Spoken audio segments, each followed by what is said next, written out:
नमस्कार शेतकरी बंधूंनो, डॉक्टर बाळासाहेब सावंत कोकण कृषी विद्यापीठाच्या आंबा गुणवत्ता केंद्रामध्ये मी आपलं स्वागत करतो।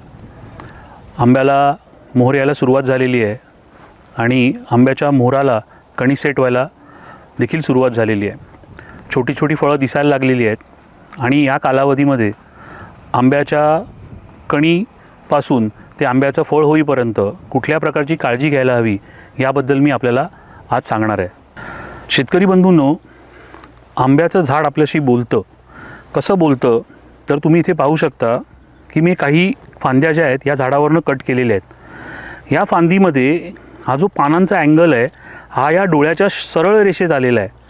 त्याचाच अर्थ या फांदीला स्ट्रेस निर्माण झालेला आहे। ह्या फांदीच्या बाबतीत जर समजा आपण पाहिलं तर हा स्ट्रेस निर्माण होतो आहे।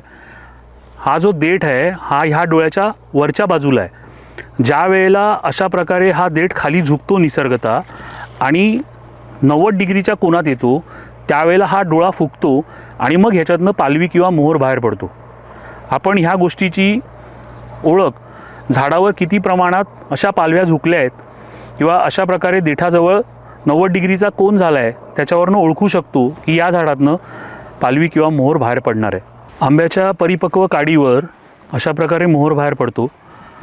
हा मोहर बाहेर पडल्यानंतर साधारण आठवड्याभरामध्ये वातावरणानुसार तो उमलायला सुरुवात होते आणि मग उमलून जर समजा आपण पाहिलं तर याच्यामध्ये नर व संयुक्त फुलांचं प्रमाण हे त्यावेळेला असलेल्या थंडीवर असतं। जर थंडी 12 डिग्रीच्या खालती गेली आणि बराच कालावधीसाठी राहिली तर नर फुलांचं प्रमाण वाढतं आणि जर समजा ती 12 ते 16-18 डिग्रीच्या मध्ये राहिली तर संयुक्त फुलांचं प्रमाण वाढतं। संयुक्त फुलांचं प्रमाण हे प्रत्येक जातीनुसार वेगवेगळं असतं। हापूसमध्ये सर्वसाधारणपणे 12 ते 13% संयुक्त फुलांचं प्रमाण आढळतं। त्यानंतर अशा प्रकारे आपल्याला फळधारणा दिसायला लागते।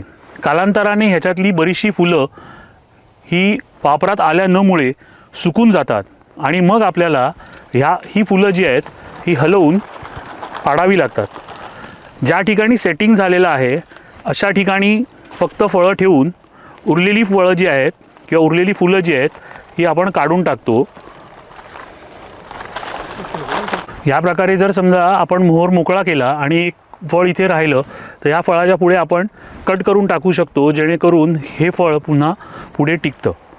अशा प्रकारे हाताजवळ जर समजा फळं असली, आपण गेल्या वेळेला पाहिलं की पुनरुज्जीवन करत असताना आपण झाडाची उंची आपल्या हाताजवळ आणतो आणि हाताजवळ जर अशी मोहर आलेला असेल, अशी फळधारणा झालेली असेल तर निश्चितपणे आपण अशा प्रकारे उपाययोजना करून जास्तीत जास्त फळं कशी टिकतील यावर काम करू शकतो। आंब्याला मोहर आल्यानंतर बऱ्याच वेळेला जहाल कीटकनाशकांची फवारणी घेतली जाते आणि त्याच्यातनं आंब्याचे परागीभवन करणारे जे किडे आहेत हे देखील मारले जातात आणि मग आंब्याचा जो मोहर आहे हा पांढरा पडतो आणि सेटिंग होत नाही किंवा फळधारणा होत नाही। अशा वेळेला आपण एक छोटीशी युक्ती करू शकतो, ती म्हणजे बिस्लरीच्या बाटलीमध्ये सुका बांगडा जो आहे हा सुका बांगडा थोडासा कोमट पाण्यामध्ये भिजवायचा आणि तो कोमट पाण्यामध्ये भिजवल्यानंतर त्याचे छोटे बिस्किटाच्या आकाराचे तुकडे करून त्या बांगड्याचे तुकडे हे त्या बाटलीमध्ये टांगायचे आणि ती मग बाटली जी आहे तिला खालून मोकळं करून जसं तुम्ही व्हिडिओमध्ये पाहिलं तसं ती इथे मोहराच्या जवळ बांधलीत, एका झाडावर एक जरी बांधलीत तरी परागीभवन करणाऱ्या माशा ह्या भरपूर मोठ्या प्रमाणावर आकर्षित होतात व परागीभवन करतात। अशा वेळेला ह्या बाटल्या आपल्याला चांगल्या प्रकारचं सेटिंग, चांगल्या प्रकारचं फळधारणा करून देतात। फक्त आपलं काम एवढंच आहे की ज्यावेळेला आपण फवारणी करणार असू त्यावेळेला त्या बाटल्या पुन्हा बाहेर नेऊन बांधणं आणि मग त्याच्यानंतर या सेटिंग झालेल्या मोहरावर फवारणी करणं। आपल्याला हा व्हिडिओ आवडल्यास या व्हिडिओला लाईक करा, शेअर करा आणि सबस्क्राईब करा।